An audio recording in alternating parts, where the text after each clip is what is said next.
జీవితంలో చాలా నిందల అవమానాలు నా కలరని చూశాను. మీటింగ్ పిలుస్తారు, డబ్బులు ఎవరు టాటా చెప్తారు. మా నాన్నగారు నా డాడీ మీకేం బాధ కలగలంటే వాడేంట్రా ఇచ్చేది, దేవుడు ఇస్తాడు అనేవారు. ఇదే కొన్నాను 3 రోజులు అంత దూరం నుంచి వచ్చి మా అమ్మగారితో అంటారు, వచ్చాక మీటింగ్కి వెళ్ళి వచ్చాక అద్దె కడతానని. సరే నేనేమో మీటింగ్కి వెళ్తే అద్దె కడతారు, ఇంటి అద్దె కడతారు అంటే ఆయనేమో గుడ్ బై చెప్తే అర్థమయ్యేది కాదు నాకు. చాలా కఠినమైన పరిస్థితుల్లో మేము పెరిగాము. మాకు ఆడంబరాలు లేవు చిన్నప్పుడు. మా తాతయ్య కానీ మా బంధువులు కానీ ఎవరు రాలేదు దగ్గరికి. ఒంటరిగానే మా నాన్నగారు వ్యక్తిగత జీవితం, సేవ జీవితంలో ఉన్నారు. చాలామంది ఆయన వీపుని పొడిచిన వాళ్ళు ఉన్నారు.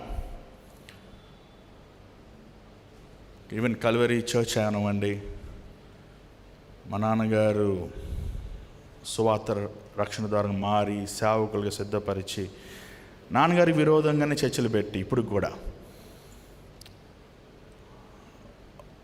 ఆయన జీవితం చూసినప్పుడు అనుకుంటా, ఇంకొకరైతే ఈ సేవ ఎందుకని వదిలేసి వెళ్ళిపోతారు, కానీ ఎందుకు ఆయన అంతగా సేవ చేస్తున్నారు అనే ఒక సంచారం అనిపిస్తుంది.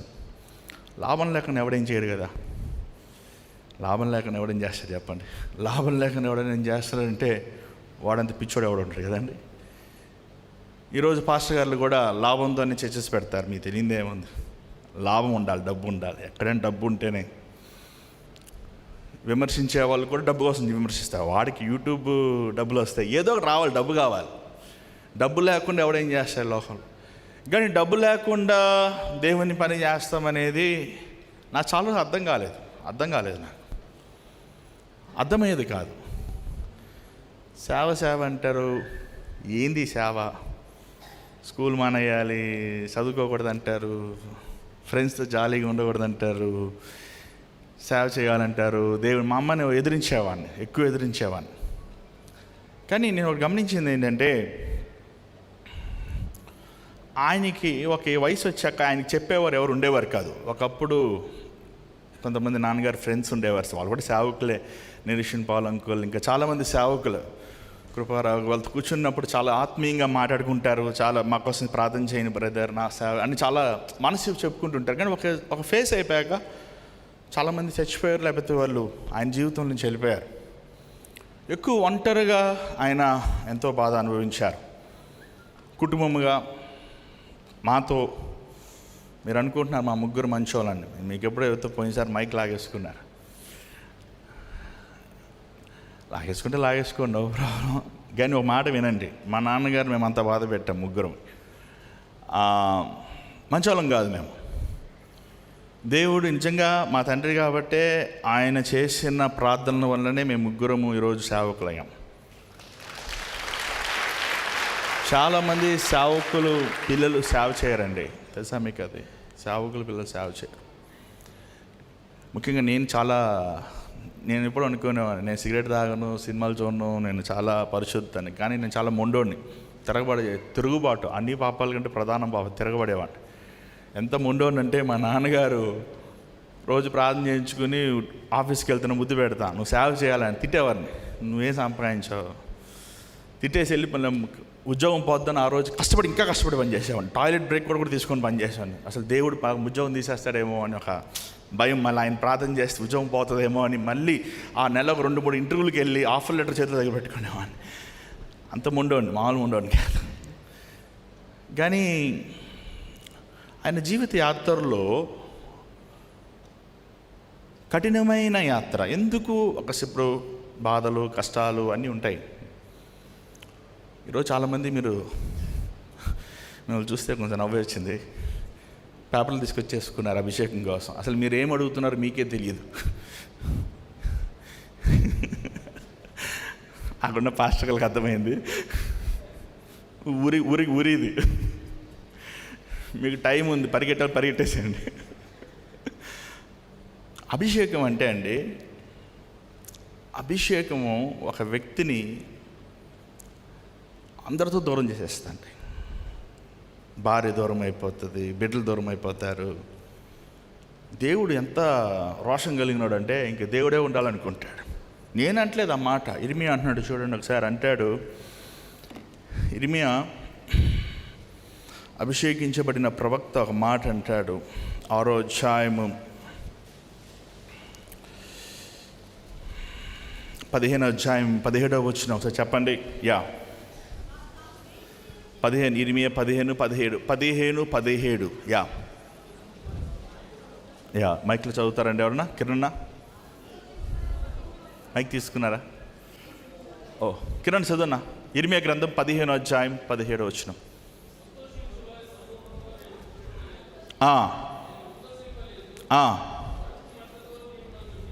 ఏంటంట? దేంతో నింపాడంటే దేవుడు ఇర్మియాని కడుపు మంటతో నింపాడంట. అంత పాపం ఏం చేశాడంటే ఆయన? అందుకే పాస్టర్ గారు ఎక్కువ గ్యాస్ ప్రాబ్లం వస్తుంది అనమాట. ఏమండి పాస్టర్ గారు ఎప్పుడు కడుపులే బ్రదర్, కడుపు నాకు సేమ్ ప్రాబ్లం బ్రదర్ అంటారు చాలామంది. సరే ఏమండి మీరు అనుకుంటున్నారు దేవుడు కోరుకుంటాం అదేదో 10 మంది కింద పడేస్తాం, అడవుడు చేస్తాం కాదు. మీకు అర్థం కావట్లేదు. నేను 8 సంవత్సరాలు ఉద్యోగం చేశానండి. నా మనసు బాగోపోయినా, నేను ఆ రోజు సినిమాలు చూసినా నేను వెళ్ళి ఉద్యోగం చేయొచ్చు, వర్క్ చేసుకోవచ్చు. నా మనసుతో సంబంధం లేదు నా పని. కానీ సేవ అలా కాదు. నిజమైన సేవ అవమానములతో, నిందలతో అనేది ఉండదు. తెలుసా అండి మీకు? నేను ఒక వ్యక్తిత్వం ఉండదు నీకు. 54 సంవత్సరాలు సేవ చేశాక కనీసం ఇక్కడ 5400 మంది కూడా లేరు. అంటే ఈ సేవ ద్వారా మేలు పొందలేదా? కోట్లాది మంది. అయ్యగారు ప్రార్థన చేస్తే పిల్లలు పుట్టలేదా? అయ్యగారు ప్రార్థన చేస్తే మా ఐసీయూ నుంచి బయటపడలేదా? అయ్యగారు ప్రార్థన చేస్తే మీ జీవితాలు కట్టబడలేదా? కానీ ఏమి లేదు మీకు చెప్పండి. కుక్కకు బిస్కెట్ వేస్తే 3 సంవత్సరాలు గుర్తుపెట్టుకుంటుందంట. మనిషి 3 సెకండ్లు కూడా గుర్తుపెట్టుకోడంట. ఈరోజు ఎవరు ఉండరండి, ఎవరు ఎంకనాలెడ్జ్ చేయరు. 54 సంవత్సరాలు ఒక వ్యక్తి దేవునితో నడుస్తాం అనేది జోక్ కాదండి, జోక్ కాదు. చాలా కష్టం అది. ఈరోజు నేను మాట చెప్తున్న జాగ్రత్తగా వినండి. ఈ రోజుల సేవ అంటే ఏం లేదండి, ఒక 4 పాటలు, 40 పాటలు పెట్టుకోండి, ఒక మంచి సౌండ్ సిస్టమ్, ఒక కీబోర్డిస్ట్. ఏమండి నాకు పబ్ ఎలా ఉంటుందో తెలియదు. ఒకసారి నేను యూకేలో వర్క్ చేస్తున్నప్పుడు ఒక ఆయన పబ్ ఎలా ఉంటుందో ఆయన వెళ్ళాలంటే, సరే పబ్ ఎలా ఉంటుంది మా నాన్నగారు ప్రార్థన చేయించుకుని వెళ్ళాం. డాడీ వాడి రమ్మంటున్నాడు అని ఆఫీస్ వెళ్తున్నా. మళ్ళీ నాన్నగారు వచ్చి ఊదా, డాడీ తాగలేదు డాడీ అని. మా నాన్నగారు గుర్తుందా లేదా? ఆ పబ్ సెటప్ ఈరోజు మందిరం సెటప్స్ అలాగే ఉన్నాయి. అది కాదు సేవ అంటే. స్టేజ్ మీద వాక్యాలు వేసి జంపింగ్ చేస్తాం, అది కాదే కాదు. సేవ అంటే ఉన్నదంతా అహము, స్వార్థము, నా అనే వ్యక్తిత్వము.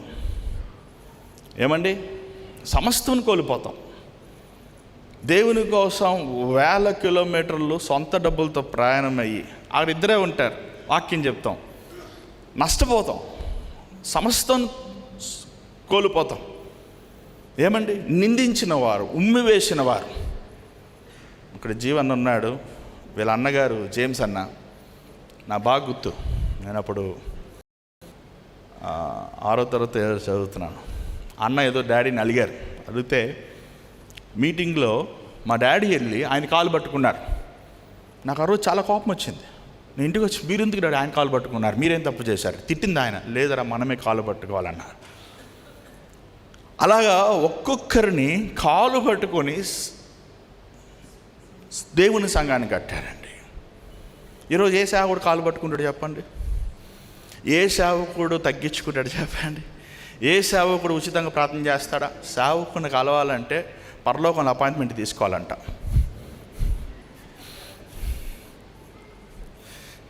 ఒక్కొక్కరిని పట్టించుకుంటారు. మా నాన్నగారు పాటు వెళ్తున్నప్పుడు రాత్రంతా ప్రార్థన చేసేవారు. నేను కూర్చున్నా వైకిటిపురం కూర్చో, ఏంది డాడీ 2 గంటలు 3 గంటలకి ఈ టైంలో ఏంటంటే ప్రార్థన? నాకైతే అర్థమయ్యేది కాదు. రాత్రంతా ప్రార్థన చేసేవారు, మీటింగ్ అయిపోయాకంతా ప్రార్థన చేసేవారు. సరే అప్పుడంటే ఇప్పుడు అలాగే ఉన్నారు. ఒక ఆయన అన్నారు, తెలుగులో కాక మళ్ళీ తమిళ్ అంటారు, హిందీ అంటారు, ఎందుకండి అన్నీ చెయ్యాలి? ఒక సేవకుడు అండి, తన ఉద్దేశం ఎలా ఉండాలంటే సువార్త లాభం లేకుండా ప్రకటించాలి.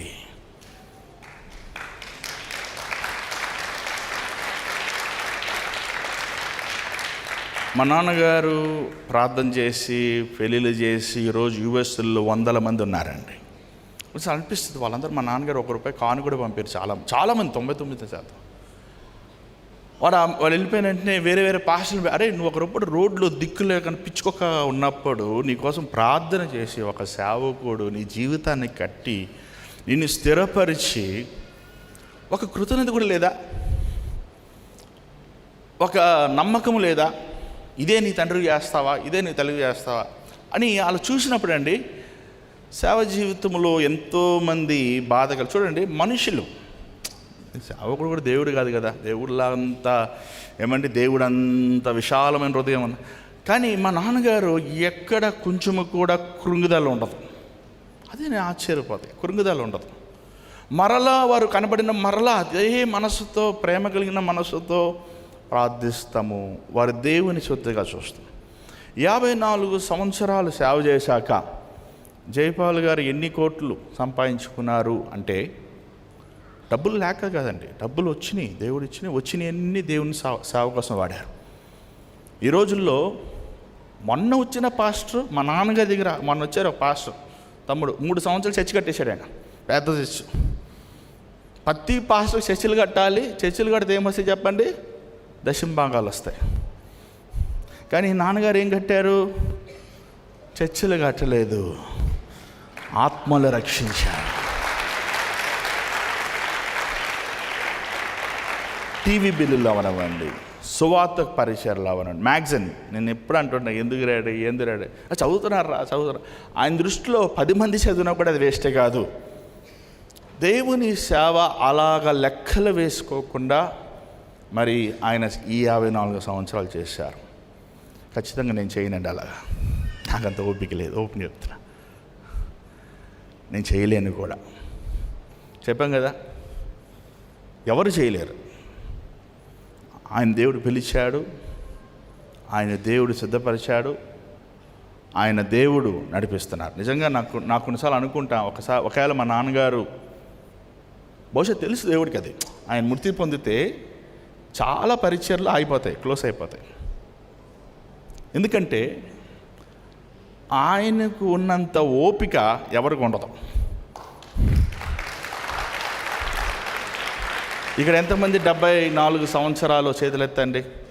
74 సంవత్సరాలు. 70లో 70, 71, 72, 73, 74 ఎంత అండి మీకు? 72. నిలబడండి. ఇంకెవరండి? మీరు వర్క్ చేస్తారా, రిటైర్ అయిపోయారు. రిటైర్మెంట్ ఏజ్లో ఏం చేస్తున్నారు? మన హైదరాబాద్లో వాక్యం చెప్పారు, దాని తర్వాత ఏం చేశారు? విజయవాడ వచ్చారు. పాపం మీరు చూడాలని కాళ్ళన్నీ వాసిపోతుంటాయి. ఏమంటే 10 గంటలు మన నిలబడితేనే మనకు వాసిపోతాయి. ఇంటికి నా భార్యతో నా కాళ్ళు నొక్కించుకుంటా, తిట్టుకుంటా నొక్కుతుంది, వేరే విషయం అనుకోండి. కానీ ఒక మనిషి 10 గంటలు ఎందుకు నిలబడాలి? కూర్చోవచ్చు కదా.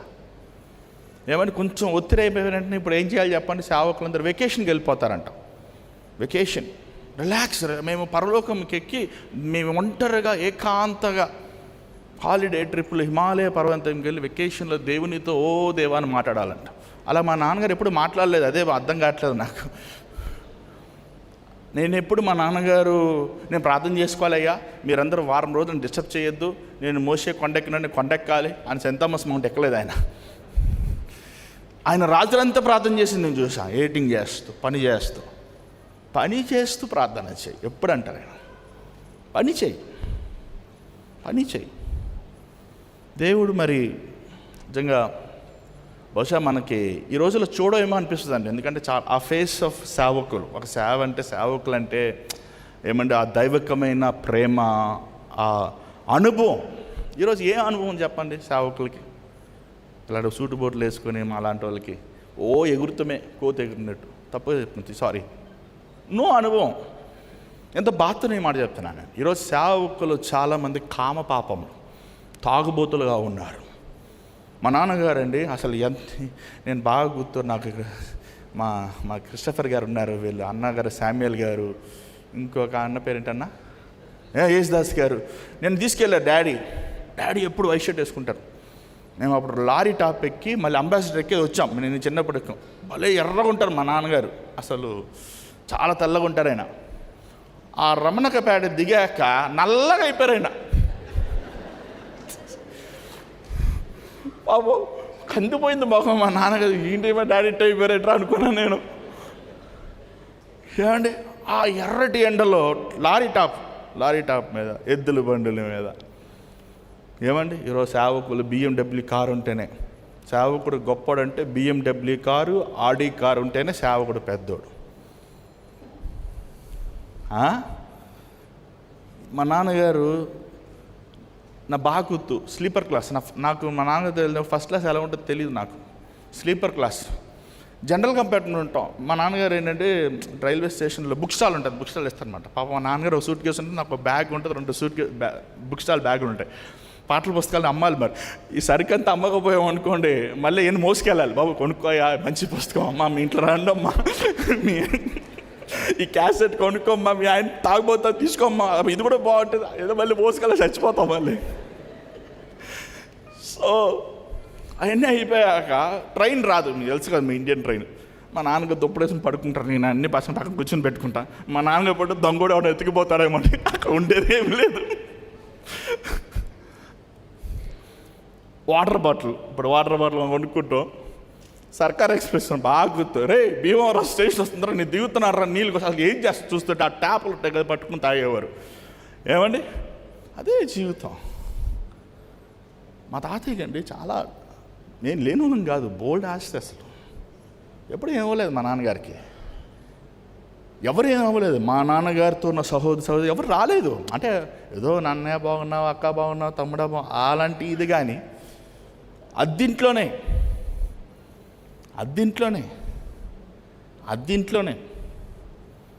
జీవితాంతం వానరులతో తిట్లు తింటామంటే మాకు అలవాటు అయిపోయింది.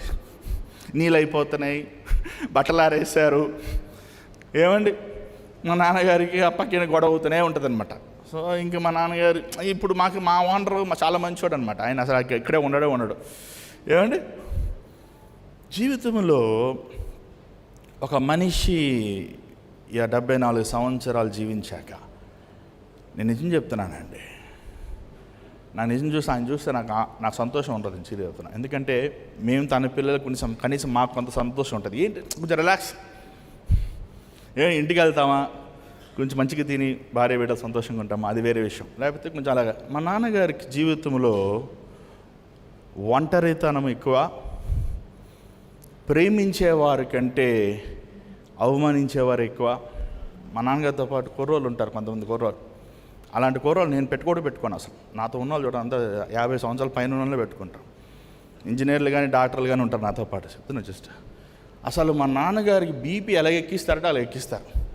నేను అనిపిస్తుంది అసలు ఏంటి డాడీ మీరు అసలు మీ హెల్త్ ఏంటి? ఇప్పటికీ 4 గంటలు పడుకుంటారు, తినరు. ఏమండి ఆయన షుగర్ ఆయన చెక్ చేసుకుంటారు. మీరు ఈరోజు మా నాన్నగారి హెల్త్ కోసం ప్రార్థన చేయాలి. చాలా ఆయన అనుకుంటున్నారు ఏమో బహుశా ఆయన తర్వాత నేను చేస్తానని. ఆయన ఓపెన్ చెప్తాను, నేను చేయలేనండి. అది ఏ మనుష్యుడు చేయలేరు. ఆయన చేసే సేవ. ఈరోజు నా భార్య ఏదో చదివేసింది అన్నీ ఉల్టాగా.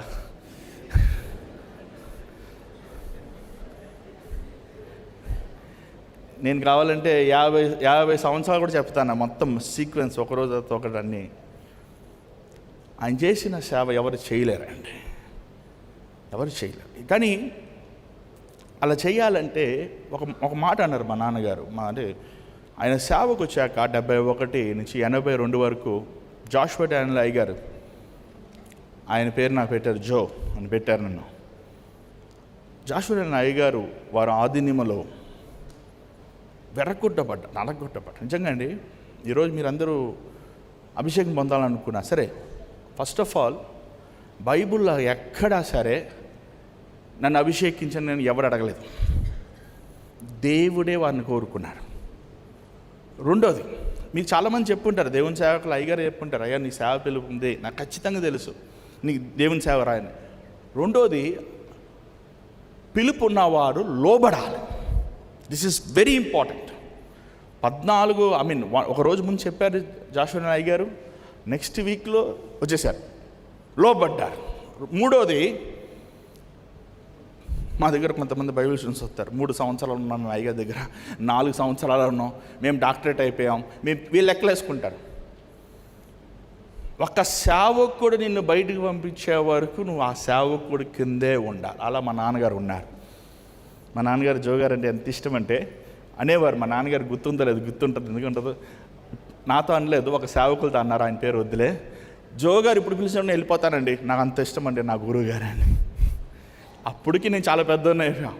అంటే ఒక దేవుని సేవకుడిని ఎలీషా అంటాడు, ఏలియా అని నా తండ్రి అంటాడు, అలాగా ఒక సేవకుడిని ప్రేమించాడండి. చాలా. రెండోది. మూడోది, అభిషేకం పొందిన వారికి మొదట ఏం కావాలి? దేవుడికి పిలవాలి. దేవుడు ఎలా పిలుస్తాడు? పరలోకం నుంచి గబ్రియల్ వచ్చి నీ పిలుస్తా అంటే దేవుని సేవకుడిని పిలుస్తారు. రెండోది, లోబడాలి. మూడోది, సమస్తముని వదిలేసుకోవాలి. సమస్తాన్ని వదిలేసుకోవాలి. ఈరోజు 25,000 పెడితే మీకు డాక్టరేట్ సర్టిఫికేట్ ఇచ్చేస్తారు, థియాలజికల్. మొన్న ఒక ఆయన వచ్చాడు, బ్రదర్ మీకు డాక్టరేట్ కావాలని. ఎందుకని? లేదండి 25,000 వచ్చేస్తే పెట్టేసుకోండి అన్నారు. అలాగే మా నాన్నగారికి ఎవరు డిగ్రీలో లే పాపం. చాలామంది అడిగేవారు ఏం చదువుకున్నారంటే అది ఏదో చెప్పేవారు MA TH అని. కానీ నాన్నగారిని 2006లో సౌత్ ఏషియా బైబిల్ కాలేజ్ వారు పిలిచి, అప్పటికే నాన్నగారు ఇంచుమించు 30 సంవత్సరాల పైన సేవలో ఉన్నారు. వారి పరిచర్యను చూసి వారిని అన్నారు, వారే, నాన్నగారు వెళ్ళలేదు, వారే వచ్చి అయ్యా మీరు డాక్టరేట్ అంటే గౌరవించబడటానికి అర్హులు అని చెప్పి నాన్నగారికి 36 సంవత్సరాలు ఇంచుమించు సేవ తర్వాత నాన్నగారికి పట్టారు.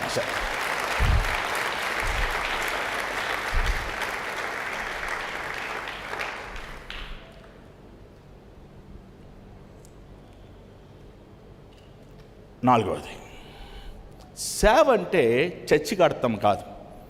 సేవ అంటే టీవీల్లో రేడియోల్లో వాక్యం చెప్తాం కాదు. సేవ అంటే ఏంటి చెప్పమంటారా? మా నాన్నగారు ఆయన మొదటి పరిచర్య విజయరాఘపురం. Clinically proven, recommended by dermatologists.